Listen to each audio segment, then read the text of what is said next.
Welcome back to the news at 10. There seems to be more trouble for the Senate President Bukola Saraki as the Code of Conduct Bureau has slammed on him a 13-count charge of alleged false declaration of assets while he was serving as governor of Kwara State and then as senator. While the Senate President has described the allegations as untrue, speaking with journalists in the National Assembly, the Senate President wondered about the timing of the allegations, which refers to assets declarations made in 2003. He, however, says that he has been elected by his fellow senators and will not be shaken. I've made a release earlier this morning. And most of these are frivolous, not true. It sounds like issues of affairs. I mean, if you say a statement about 13 years now, it's been there. I made my protocol over 2003. Wake up 13 years later. You wonder who's right, who's wrong. They are right or those who are wrong. I've always done my declaration and defend those things. Just we'll continue to do our work. Do you feel you are being witch-hunted because of your position? There's no doubt about it that it is mischievous. It is not correct. The issues there are not true. And as far as we are concerned, we're not shaking. We focus on what we have come here to do. Elected by the people, elected by my colleagues to work for what is good in the interest of this country. And along the way, we'll do our work. Now, Governor Saraki Dixon of Bayelsa State says he's confident that his administration's performance will secure the votes of the people. Governor Dixon, who recently emerged as the sole candidate of the People's Democratic Party in the upcoming December the 5th elections, told journalists in Yenagoa that he's basing his anticipated electoral victory on his current record of performance. Are not meant to be warfare. They are not meant to be wars you fight with guns and bombs and dynamites and bullets. Electoral battles are fought with vision and with ideas. And I am ready, roaring to go, running on the strength of the achievements of my government, running on the strength of my vision and of my ideas. I don't need any criminal, I don't need any talk, I don't need any militant around. We want to win elections on the ground. We want to sell our ideas to the people. And I will go out and meet all voters. I will interact with them in their groups. I will be in every community to campaign, to show what has been done and what more we're going to do. Let's take a look at some business news now. Here's Loretta Chogo. You first. First Bank.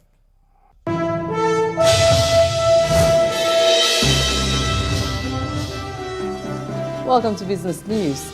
President Muhammadu Buhari says the Naira should not be devalued further, despite the central bank's growing struggles to keep the Naira at current levels. The Naira fell to as low as 242 per dollar on the parallel markets in July versus the official rate of 197. It has lost around 15% against the dollar over the past year, with an official devaluation in November and a de facto one in February.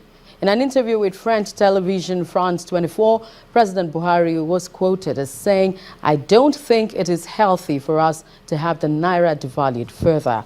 In June, the central bank restricted access to foreign exchange for the import of 41 items, ranging from rice and toothpicks to steel products and gas.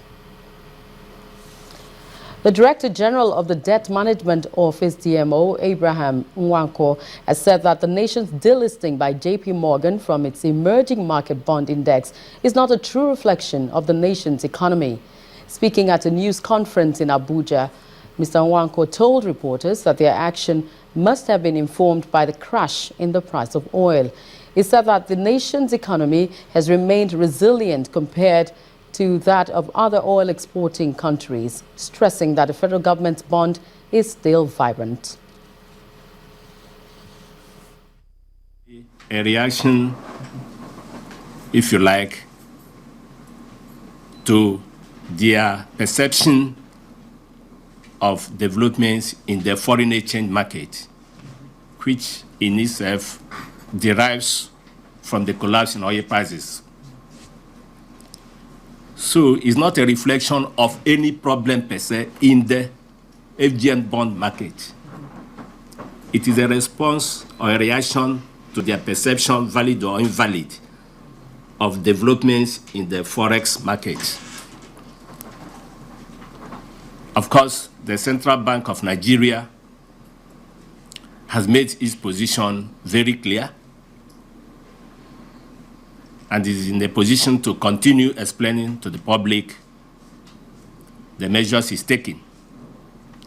But suffice it to say that JP Morgan action is not a reaction to any deficiency per se in the FGN bond market.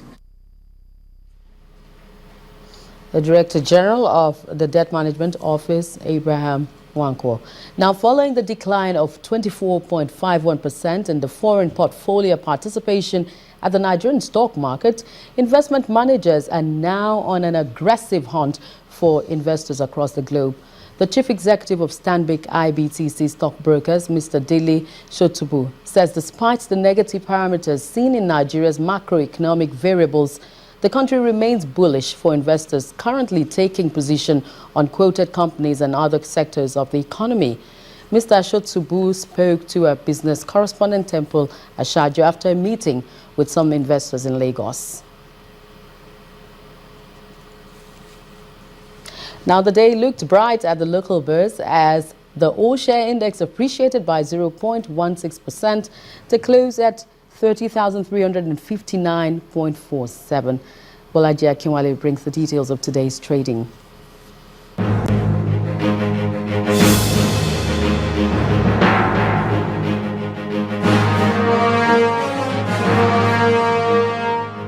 Hello and welcome to the Stock Market Report. It's been a volatile week for the Nigeria stock market as the key index again reversed the previous day's loss. The all-share index gained 0.16% to close at 30,359.47 points. Petroleum markets and stocks led on the advances table just as the NNPC announced that it will review its agreement with international oil companies operating in the country. Total was the highest gainers in that category with 6 naira 38 kobo. Seplat and Mobil followed behind with 3 naira and 2 naira 50 kobo each. On the laggards list, Guinness topped with 7 naira 22 kobo, while Forte Oil and Nigeria Brewers dropped 1 naira 29 kobo and 55 kobo from the share prices. Financial stocks were the toast of investors as FBN Holding, UBA Capital and Unity Bank pulled the highest volume of shares. At the end of the session, the sum of 1.4 billion naira were exchanged for 169.8 million shares in 3,512 deals. And that's it on the Stock Market Report. I am Bolaji Akinwale.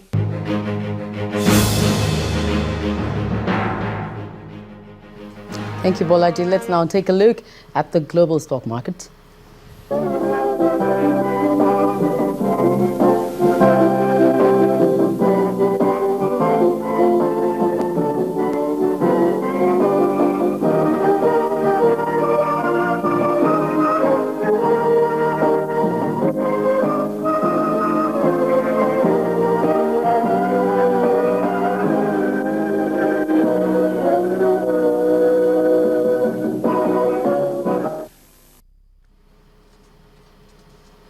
And that's it on Business News. The news at 10 continues. I'm Loretta Chiogo.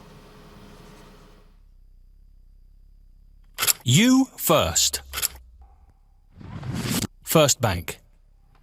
Still ahead on the news at 10, World Football Governing Body FIFA announces January the 11th, 2016 as date for annual Ballon d'Or Awards ceremony. And that's on sports. To join us again.